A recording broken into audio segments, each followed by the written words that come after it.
¿Qué, día de la lealtad, ¿qué te parece? En lo personal, ¿qué es la lealtad para vos y qué es políticamente la lealtad? Qué interesante que nos haya tocado justo este día para encontrarnos, que es una de las casualidades, porque me habían invitado antes y recién ahora podía sin calcular que era el Día de la Lealtad. Bueno, yo soy leal a este encuentro.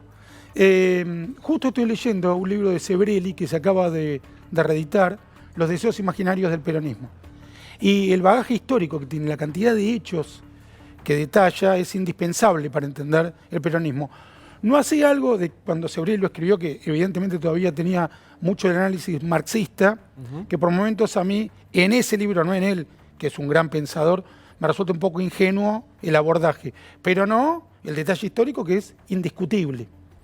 Lo primero que habría que destacar es que el Día de la Lealtad es el día de adhesión al funcionario de una dictadura militar. Perón era hasta esos días, creo que el 10 de octubre él renuncia, del 45, vicepresidente y ministro de Trabajo. Secretario de Trabajo y... Secretario de Trabajo, perdón, y un cargo más. Sí, que era ministro de Guerra, se llamaba. Sí, de guerra. Creo que era de guerra, pero los tres cargos que tenía. Y no casualmente de guerra porque tanto el golpe de Farr, el de Ramírez, como el GOU, que Perón prácticamente había fundado una secta militar secreta, eran claramente pro-eje, digamos, implícitamente pro-eje y públicamente neutrales.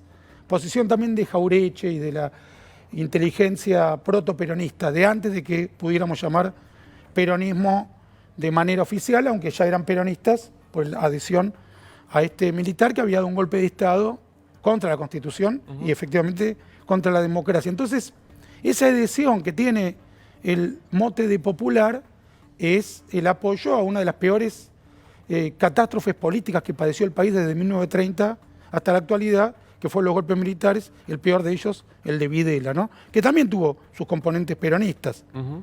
Y mencionaban no casualmente el acto de Alfonsín, el cierre de campaña del 83, que fue la primera vez desde la aparición del peronismo que un gobierno popular le iba a ganar al partido peronista, sin proscripción del peronismo, porque sí, claro, tanto Frondizi como Ilia, claro, todavía el peronismo estaba proscripto, lo cual también es un disparate.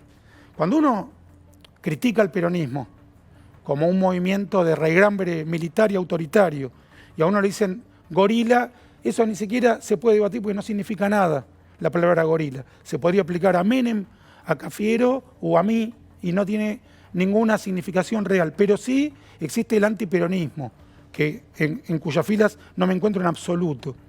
¿Qué considero yo el antiperonismo? No concederle la legitimidad cuando gana las elecciones. O, por ejemplo, considerar que el propio Perón alguna vez fue derrotado electoralmente, cosa que es falsa. La única manera en que Perón fue sacado del poder fue también mediante un golpe militar, que no casualmente lo había instaurado en el poder, ¿no? El golpe militar, como método.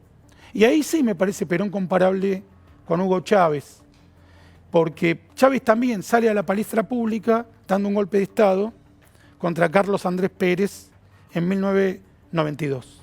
Y solo puede ganar las elecciones luego de que es indultado, igual que lo es Perón, aunque las circunstancias de su apresamiento son muy distintas.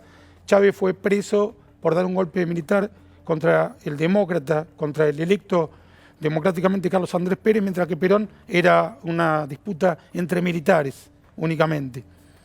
Pero los dos son encarcelados, de algún modo indultados, y luego sí, ambos, cada uno por su parte, ganan las elecciones. Ahora vos mencionabas a Evita Perón, que tenía una raigambre claramente falangista. Ella era fanática de Primo de Rivera, el ultraderechista español, del propio Francisco Franco, y ella hablaba claramente de exterminar a los opositores, que iban a firmar un cheque en blanco que se cumplirá con el exterminio si no lo cumplen, de una adhesión fanática, carente de todo pensamiento, lo dice literalmente, a Perón, y de la completa inexistencia de cualquier posibilidad de oposición, fuera obrera o de clase media. Ella decía que no se le podía hacer ningún tipo de protesta a Perón. El paro de los ferroviarios, ¿no? Por supuesto. ¿Cómo lo enfrenta ella? Te convertías en un enemigo de la patria.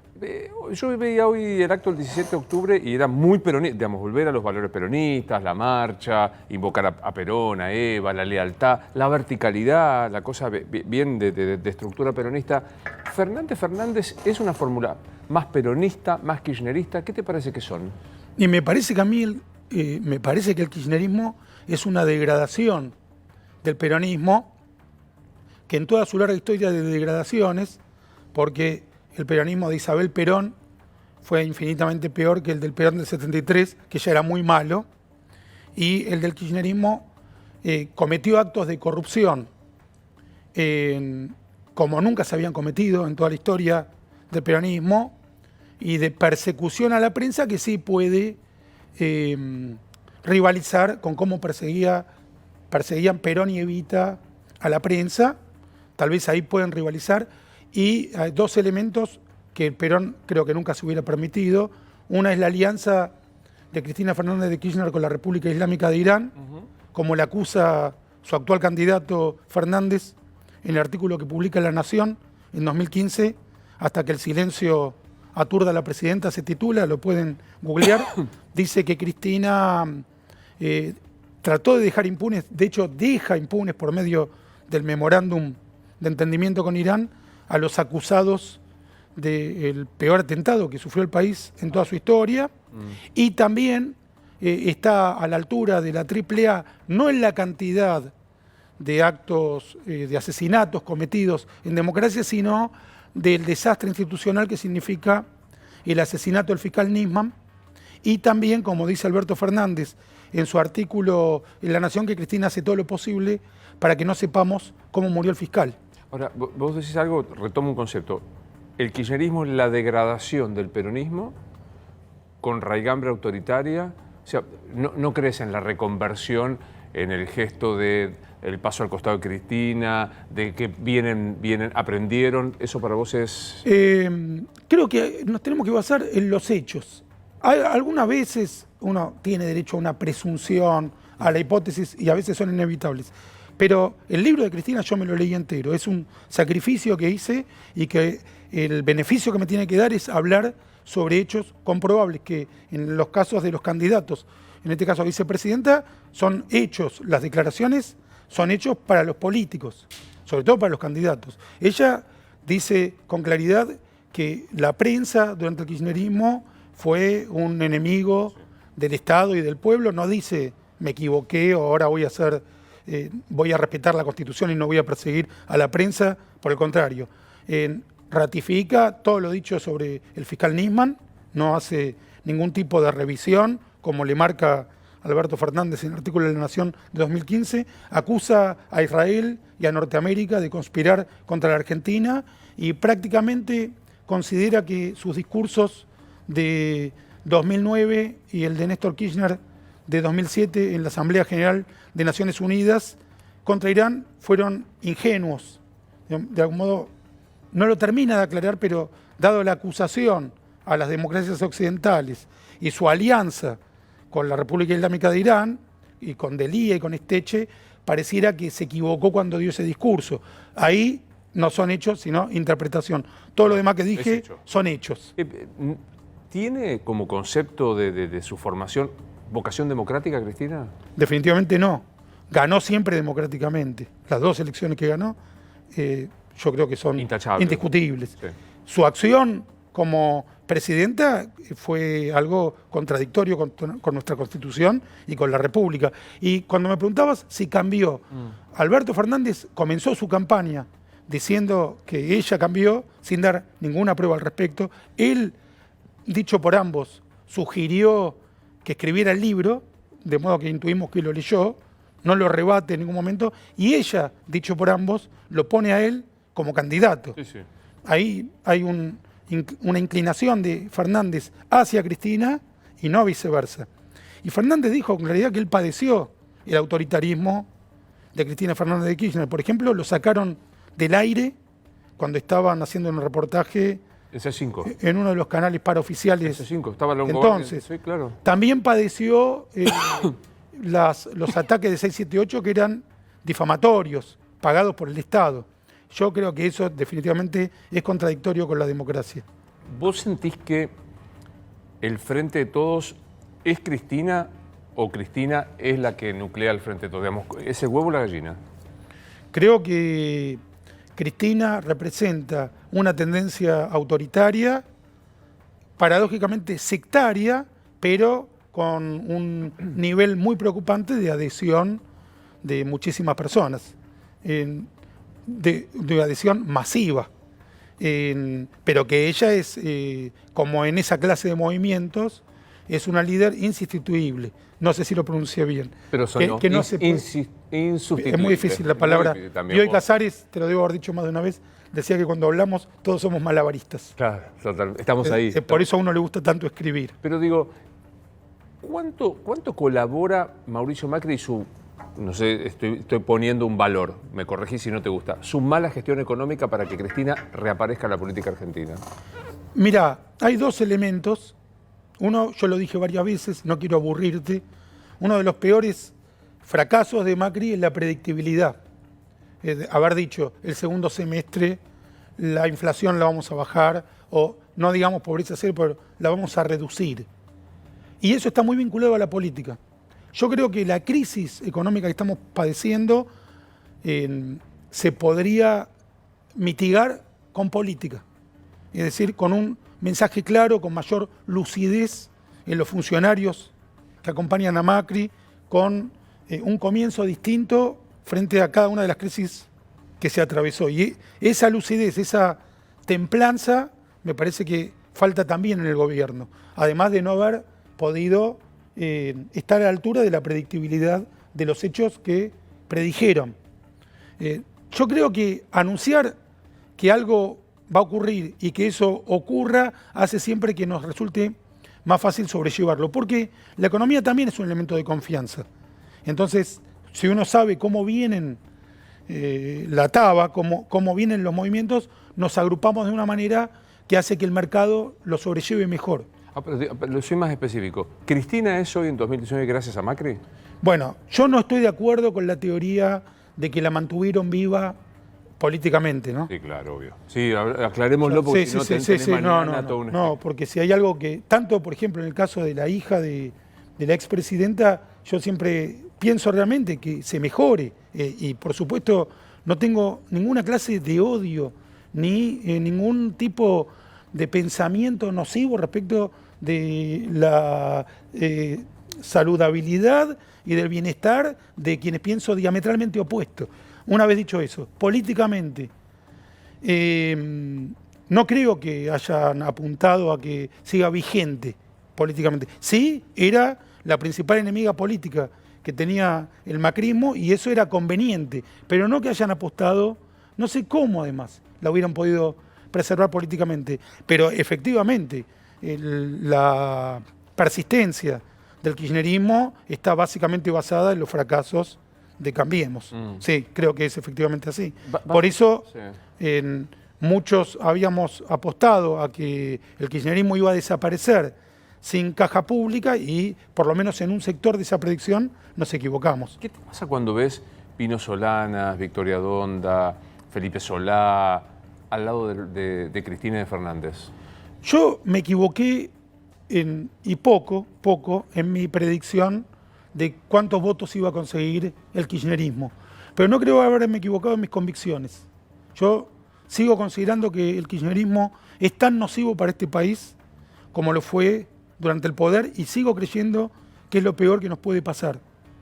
A mí me parece que tanto Massa, muy especialmente Massa, cuya casa fue intrusada, que denunció de todas las maneras, menos por la vía procesal, a la expresidenta de enviarle a un agente de inteligencia para intimidar lo que se metió en su casa.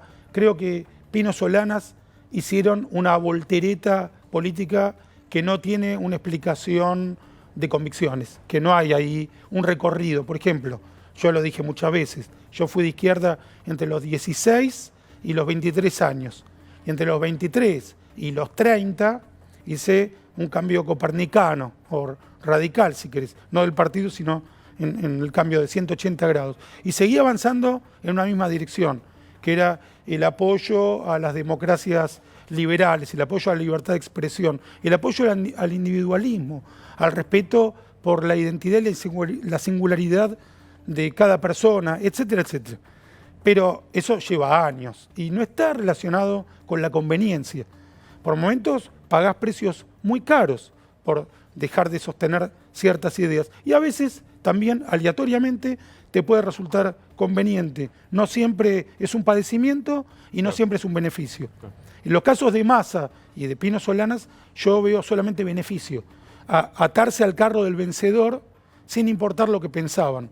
Pino Solanas acusó al kirchnerismo de las peores cosas y a los 2 minutos que había ganado ya estaba de nuevo siguiéndolos. Y mucho peor Massa, repito, que llega a un nivel personal. Mirá, si ocurriera que a mí algún líder político democrático, no un asesino, pero democrático, me hubiera salvado la vida por cualquier motivo y yo estuviera diametralmente opuesto a él, me callaría la boca, no lo criticaría.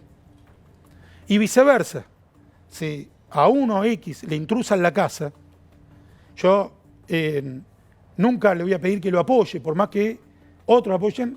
Yo no puedo concebir que alguien que acusó a un presidente en ejercicio de intrusar en la casa termine apoyándolo, porque mi temor es que consideren que ese tipo de maniobras son admisibles, ahora, que no hay ningún límite. Hagamos psicologismo barato.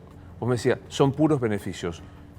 Son dos personas, Pino y Massa, tienen una gran primera diferencia, 50 años, 40 años de diferencia. ¿Qué crees que pasa por la cabeza de Pino después de haber dicho lo que dijo para estar aliado y decir, creo que Cristina es la opción? Me parece que la posibilidad de mantenerse en el escenario político, de seguir participando de la política. No hay ninguna otra lógica que yo le vea.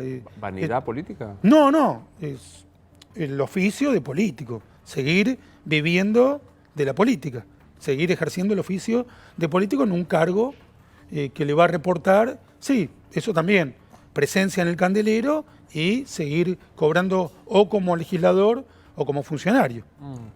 Lo cual también es legítimo, ¿no? No es ilegal. No, claro, no, claramente. Y en el caso de Massa, que él dijo, voy a ser presidente o nada, ¿qué funciona ahí?